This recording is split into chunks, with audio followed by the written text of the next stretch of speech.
اپنت پر راضی ہے تب ایسی قیمتی موتی رب نے ہماری جماعت میں پیدا فرمائے. اور میں ان کی تحقیق کی، ان کو داد دیتا ہوں اور ان سے توقع رکھتا ہوں.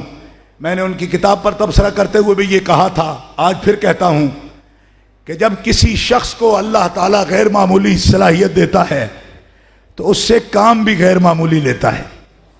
اس لیے ڈاکٹر صاحب یہ کام کا نقطہ آغاز ہے، ہمیں بہت دور جانا ہے.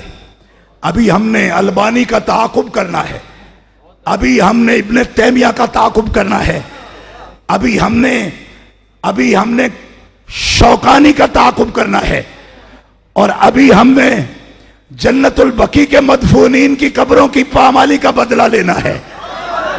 ہمارے اہداف بڑے بلند ہیں. ابھی ہم نے صرف پاکستان نہیں، الجزائر سے لے کر مراکش تک البانی کے مظالم اور ابن تیمیہ کے فکری مظالم کا بدلہ لینا ہے. آپ نوجوان نہیں، آپ ہمارے شاگرد نہیں، میں آپ کو یہ خطاب دیتا ہوں کہ یہ نوجوان بزرگ نوجوان ہے جو بزرگوں کا بھی مقتدی اس وقت بن سکتا ہے. ہم اس کو فکری قائد مانتے ہیں، ہمیں فخر ہے اس کی قیادت پر. ہم تحقیق کے میدانوں میں، ہم نظریہ کے میدانوں میں تعاقب کریں گے اور ہم جنگ لڑیں گے. البانی کے زہریلے اور مسموم نظریات کا پوری دنیا میں ہم تعاقب کریں گے، اور علی حجویری کے مزاح اقدس کی قسم، ہم اس وقت تک یہ علماء کا جلالی قافلہ چین نہیں لے گا جب تک ہم گستاخان رسول کے فتنہ کو بے خود پن سے اکھاڑ کر پھینک نہیں دیتے.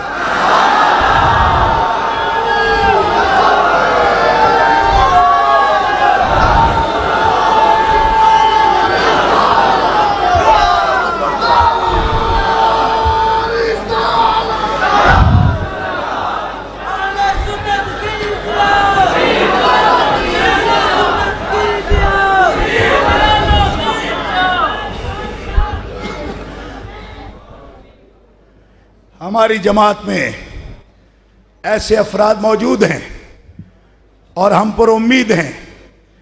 ابھی بھی الحمدللہ ہمارے پنجابی میں کہنے وہی جلان چکانے ہوندے رہندے.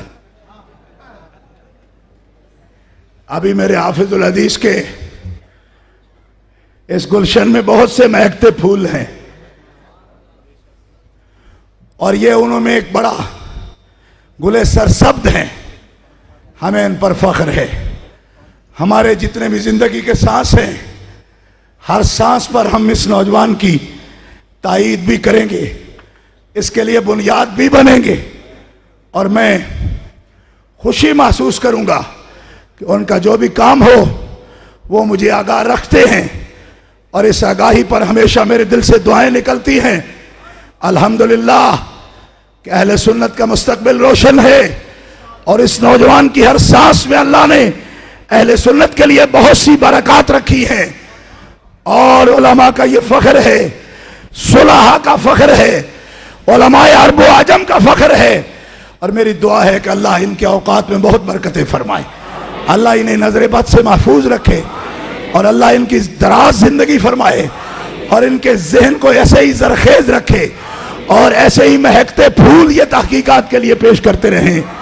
اور آخر میں اپنی طرف سے مفتی اعظم ہند رحمۃ اللہ تعالی علیہ کی عادت کریمہ کے مطابق، حضرت محدث اعظم رحمۃ اللہ علیہ نے، مولانا محمد سردار احمد رحمۃ اللہ علیہ نے منظور نعمانی کو چت کیا، تو مفتی اعظم ہند رحمۃ اللہ علیہ نے ان کے لیے بہت سے انعامات فرمائے. میں کبھی بھی اس قابل نہیں ہوں، میں اصل میں بکی شریف کا بھی گدی نشین نہیں ہوں.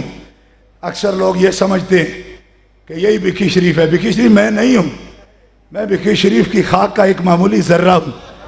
وہاں بڑے بڑے مشائخ ہیں، حضرت کے جانشین میرے بڑے بھائی ہیں، لیکن میں ایک اپنا جو تڑپ رکھتا ہوں نظریہ اعلیٰ حضرت کے ساتھ اور امام اعظم ابو حنیفہ کے ساتھ، ایک ادنا سا تحفہ، اس لیے کہ کوئی نئی کتاب آئے گی.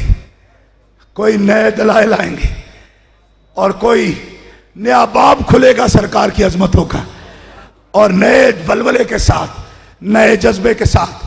اس وقت دو بزرگوں کی طرف سے، ایک میں اپنے ابا جان حضرت حافظ الحدیث رحمت اللہ علیہ کی طرف سے 1,00,000 روپیہ حضرت کے لیے بطور تحفہ پیش کرتا ہوں، اور 1,00,000 روپیہ میں حضرت داتا گنج بخش کے اس آستانے کا خادم سید ہونے کے ناطے، یہاں کئی تقریبات میں نے یہاں آخری دعا بھی کرنے کا مجھے شرف حاصل ہوا اس عرس شریف میں، اور آپ کو یہ معلوم ہوگا کہ میرا یہاں 15 دن آنا صرف داتا صاحب کے عرس کے لیے اور حضور میاں صاحب کے عرس کے لیے میں آیا ہوں۔ تو 1,00,000 روپیہ یہاں اجتماع منعقد کرنے پر میں حضرت داتا گنج بخش کے قدموں سے بھی ان کو خالی نہیں بھیجنا چاہتا، روحانی فیض تو وہ دے ہی رہے ہیں، لیکن ان کے دروازے سے داتا گنج بخش کے نام پر 1,00,000 روپیہ بطور تحفہ، یعنی اس مجلس میں 2,00,000 روپیہ میں حضرت کو دینی تحقیقات کے لیے، ان کے لیے ذاتی طور پر پیش کرتا ہوں۔ وہ چاہے تو کتابیں خریدے یا چاہے تو جو مرضی کریں اس سے۔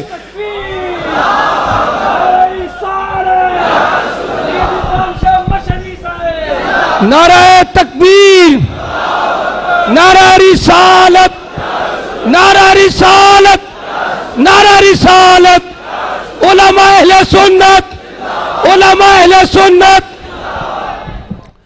اور سچی بات یہ ہے کہ اتنے بڑے اجتماع میں یہ ان کا ادارہ صراط مستقیم ہے اور ان کے دروس ہیں، آپ سے رابطہ ہے۔ میں آپ کو دیکھ کر میرا کلیجہ اتنا بڑا ہو گیا، یقین فرمائے مجھے بہت حوصلہ ہو گیا۔ بڑا دل جلتا تھا کہ لوگ صرف حکیں سنتے ہیں اور سنگیت سنتے ہیں، اب تحقیق سننے بھی اگر آپ لوگ آنے لگے ہو تو مجھے لگنے لگا ہے کہ ہم زندہ ہو گئے۔ آپ پر بھی بڑی خوشی ہے مجھے، ایک فقیر غریب سید ہوں میں آپ پر بھی خوش ہوں، اور پھر میں ہاتھ جوڑ کر ان کا شکریہ علماء اہل سنت کا ادا کرتا ہوں کہ آج اتنے چھوٹے چھوٹے طبقے ہمارے بن گئے ہیں کہ وحدت کی کوئی صورت نظر ہی نہیں آتی۔ میں ان کی عظمت کو جتنا بھی سلام پیش کروں کم ہے کہ ان لوگوں کے دلوں میں بڑی جگہ ہے، اور اگر آپ اسی طرح کشادگی کا مظاہرہ فرماتے رہے تو وہ دن دور نہیں، ایک ایک بھابی جٹ کے مارا گیا سی، رب سچے دی سو مینوں انج جوڑ مار کے نہ مارے تے آکھے سید دا پتر ہی نہیں سی۔ وآخر دعوانا نعرہ تکبیر، نعرہ رسالت، نعرہ رسالت۔